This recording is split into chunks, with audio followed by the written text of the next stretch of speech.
Now the next thing I'll do is create my flying birds in the scene. So I'm going to create a layer for them. So I'll go new layer. I'll name it birds. And again, I'm going to create a vector shape of a bird. Then I'm going to convert that to a movie clip. I'll do a simple animation of that and then create another movie clip to contain a group of 3 of the animated birds, and I'll take that movie clip with all 3 and animate that flying across my screen. So I'll start by drawing a bird. So I'll go to my pen tool and just go into my layer called birds, highlight the first frame, and then just draw a simple bird shape, if you will.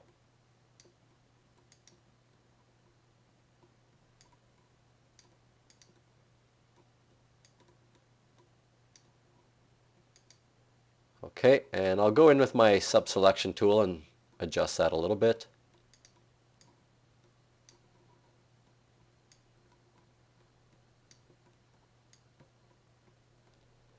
Okay, now I'm going to go and fill that with black and remove the stroke.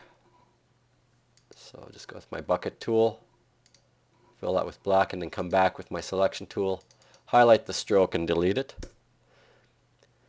And at this point I will highlight the whole thing and go modify, convert to symbol. I'll call this flying birds. Make sure it's a movie clip. And now I'm inside the movie. Actually, I'm not inside the movie clip yet, but I can see the blue marquee indicating that it is a movie clip sitting in my scene 1 timeline on my layer called birds. So to get inside of this movie clip, I will double click on it. And you'll notice now I'm inside the nested movie clip called flying birds. So immediately I'm going to convert this to a movie clip so that I can nest the animation. And then back on this level of a movie clip called Flying Birds, I will bring in 2 other instances and slightly resize them and position them. So let me start by again highlighting the bird, modify, convert to symbol. This time I'll just call it bird. Make sure it's a movie clip. Click OK. And double click on that. And you notice now that I've got a movie clip inside of Flying Birds inside of scene 1. So it's here that I want to create the animation. Now this is vector, and I'm going to keep it as a vector, so it's going to be a shape tween. Now let me just go and change the view of my timeline to normal. And for now, I'll just go in here, right click on that keyframe, create shape tween. Then come up to frame 20, let's say. Keyframe it by hitting F6 on the keyboard. And start to change this. Now I'm going to go in with my sub-selection tool. And I'm on frame 20 right now. Highlight the bird. I will zoom in, Control plus, and start to change some of these points. So I'm basically going to make the wings look like they're flapping upwards.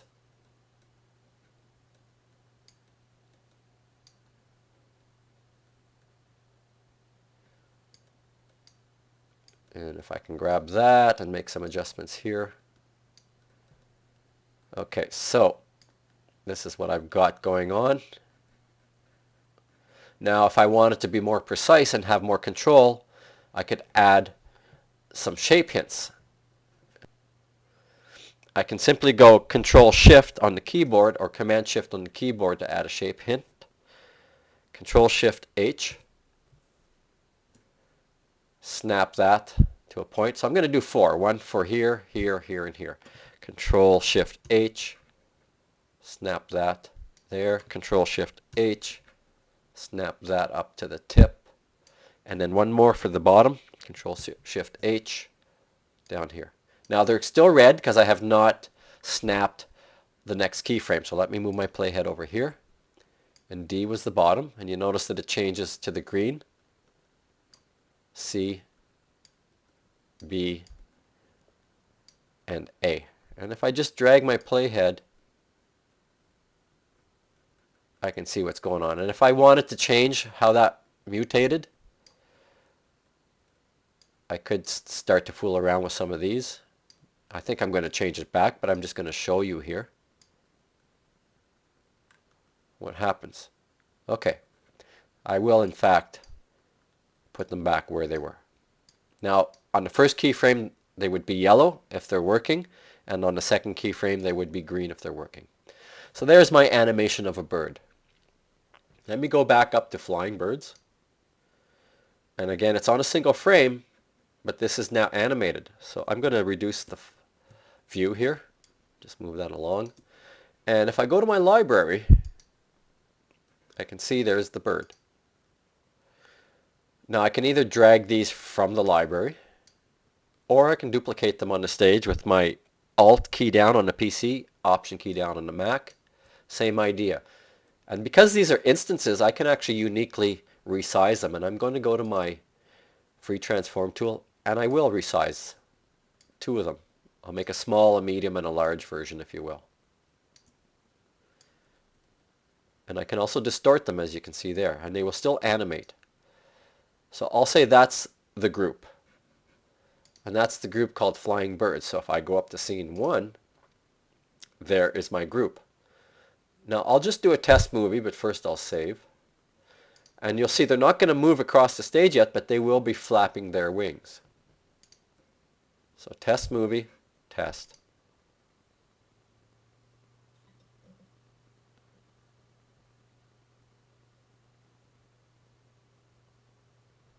Okay, so let me just close that.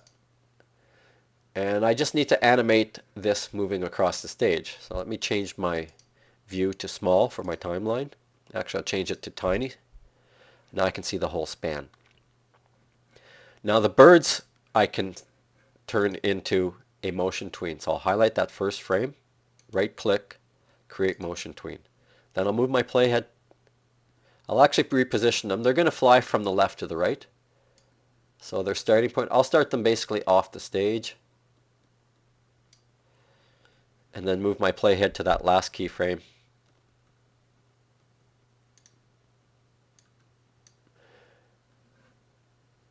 And I'm going to lock the car in the hill so that I don't accidentally grab them. And then move these birds into the upper right hand side. But I am going to tweak that line. I'm going to literally grab it right now and put a curve on it. And then I'll come in here and keyframe, add a keyframe, insert keyframe, all, and grab that keyframe, or grab the line rather, and make an adjustment. I can go in with my subselection tool though and refine that with the handles. So right now this is the path of the birds. They kind of go up and then down and then a bit up again. If I want to exaggerate that even further, I can do that as well.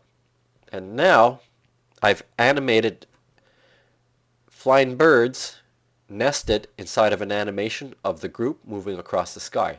Let me save my file and do a test movie on that.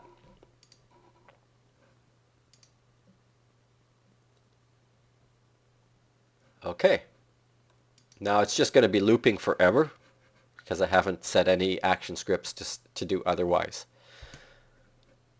Now our last bit I'm going to do is I'm going to do some translucent clouds addressed more or less the same way as the birds, but the clouds won't actually be animated. They'll just be bunched together and then moving across as a group. So let me create a new layer for the clouds. Name it. Okay. I'm going to lock the birds down as well. Move my playhead back to the beginning and just do a fill of white, a stroke of none, and go to my brush tool and just literally draw some puffy clouds here.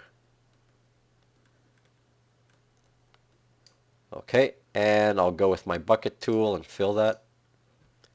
And I'll just draw 3 different random shaped clouds with my brush tool.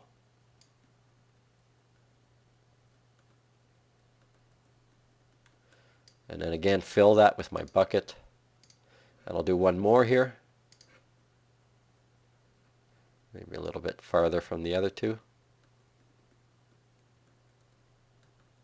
Okay, and just finish that off with my bucket fill.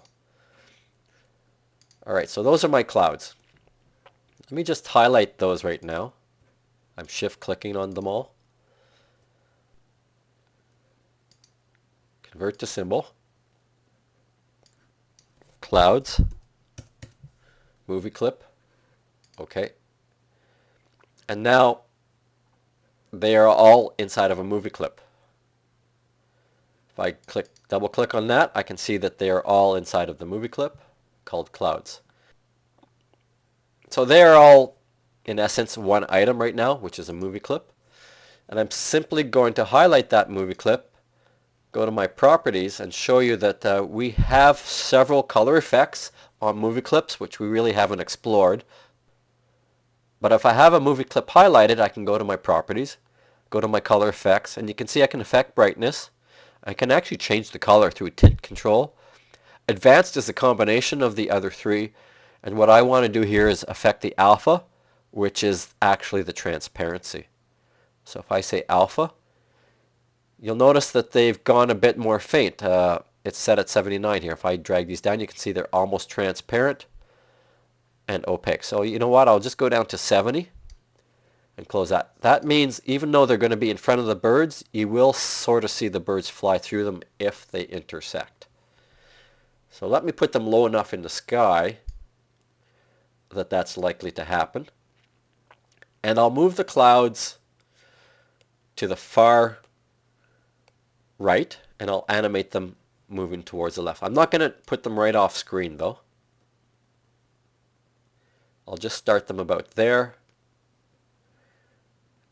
and then move my playhead. Actually, before I do that, I need to convert my frame to a motion tween. So I'll click on that first keyframe in the clouds layer, create motion tween, then move my playhead to the last frame,